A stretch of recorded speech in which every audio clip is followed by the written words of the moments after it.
Hey, what's up everyone? This is Kakawate, and I'm going to be doing another tutorial that also is going to have a camo and crooked style in it. But mostly it's going to be based on this first tune that was sent as a message to my inbox from Chile, seeing if I could do like more liquid drum and bass style tutorials, because I guess there's not a lot out there. So this is the first sound that I'll be basing the sound off of. You can see that the bass line comes in, it's one single note. But as the filter opens up, it opens up that length right here.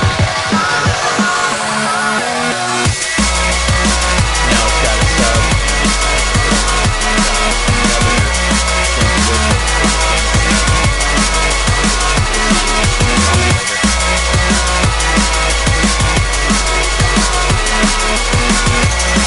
Very cool song there. Here's the second one, Camo and Crooked.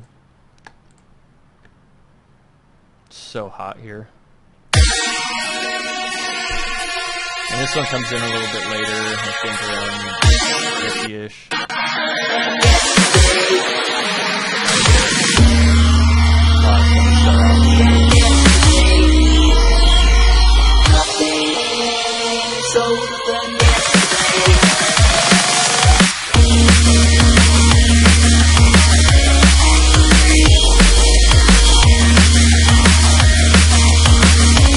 So that's the Camo and Crooked one, and it's pretty cool. Chile asked to do this type of sound because both of those synths have the same basis in them, and getting down the basis and just learning different ways to modulate it can allow you to come up with a lot of cool sounds.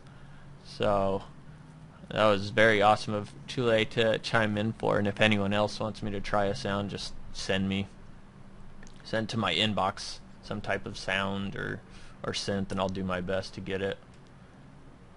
So, bam, massive. Let's go to global and initialize this. I have to make a disclaimer, just like in my last video. I'm not attempting to show you exactly how to make the sound, because they use a lot of tools in their toolbox to create the exact sound. What I'm trying to do is give you a basis. Basically, I'm trying to teach you to fish instead of giving you the fish itself. And the basis of this sound is basically two square waves. One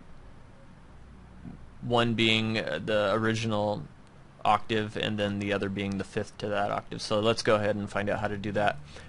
In massive, we can pick square saw or square sawtooth or whatever you want to pick, and then turn the wave table position all the way to the left to give you the square. For this tune, we got kind of a weak sound there, so we'll go to fourth envelope, which modulates the amp here, and then we'll crank the level all the way up to get a steady sound. And then we'll go to oscillator 2 here, and go to oscillator 1. Let's bring that down an octave. And then to get that mid-range back a little bit more, we'll go ahead and take this down to a fifth up from -12. So that's 7 semitones. So -12 plus 7 is -5. So this is the original octave, and then this is going to be 1/5 up from that octave. Guitarists might know this as a power chord, and it's a power chord because listen to it. Sounds pretty powerful. This is going to be the basis for that type of sound. Really cool in liquid drum and bass. Dudes like Subfocus and Icicle, Danny Bird, all those awesome producers know this as the basis of sounds when they try to get a sound like this. And now we'll look at the different things that you can do with this.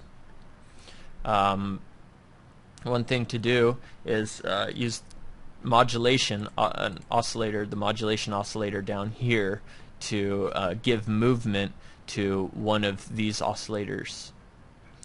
So we can try the ring mod first, and let's try it on the second oscillator and listen to it and bring the knob up here, which is the ring modulation knob.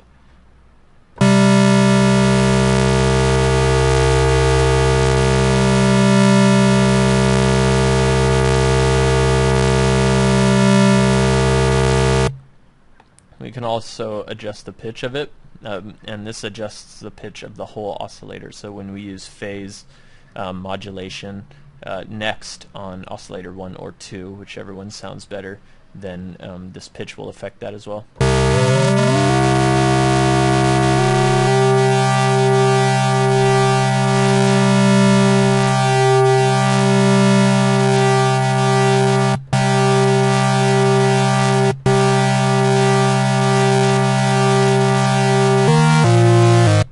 Okay, so that sounds pretty cool.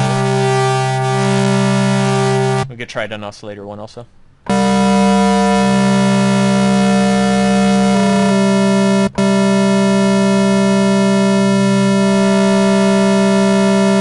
I think it sounds better on oscillator 1.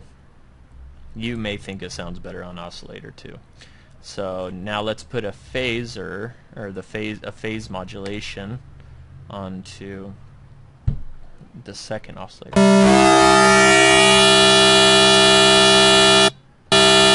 And since that's going to the second oscillator, we can adjust that with the amp here.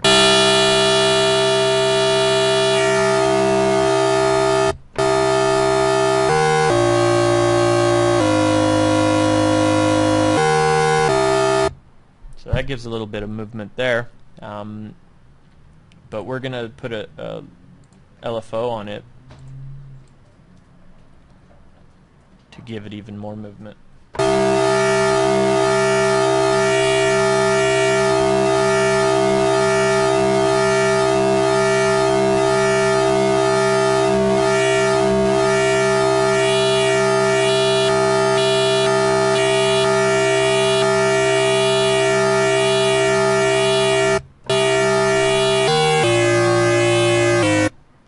Adjust the rate to our sound as well. This rate might be linked, so let's go ahead and bring this tempo up to 174. So no, it's not linked, but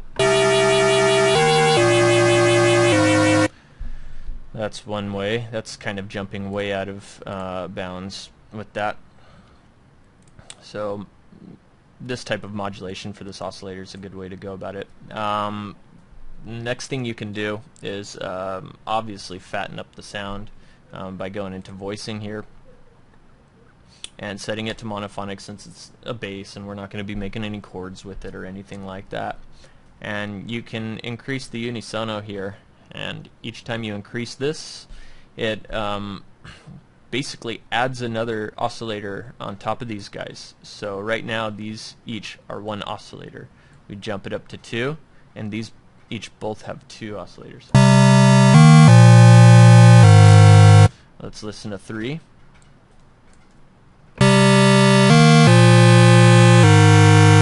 It's getting much fatter. Let's turn the volume down a bit.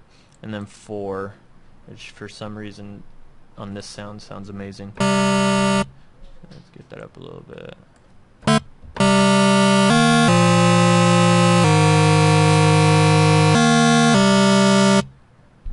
And then we have the unisono spread here. 3 different parameters you can adjust. Pan position widens the sound up. Wavetable position changes the wavetable from square in this instance to saw. It just adjusts all of them. And then this pitch cutoff here, when we turn it on and move it to the right, it detunes each of these oscillators against each other, which causes phasing and makes it sound a lot wider. Let's listen to that.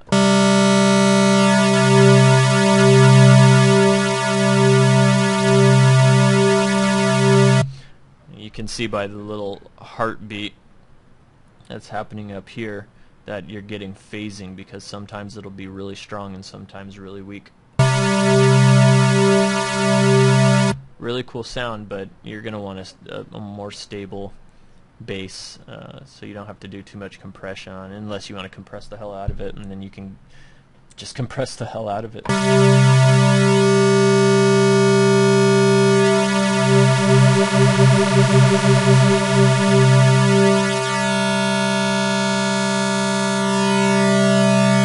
So we'll just give it a little bit of pitch cutoff. And those are two other ways that you can make the sound more interesting.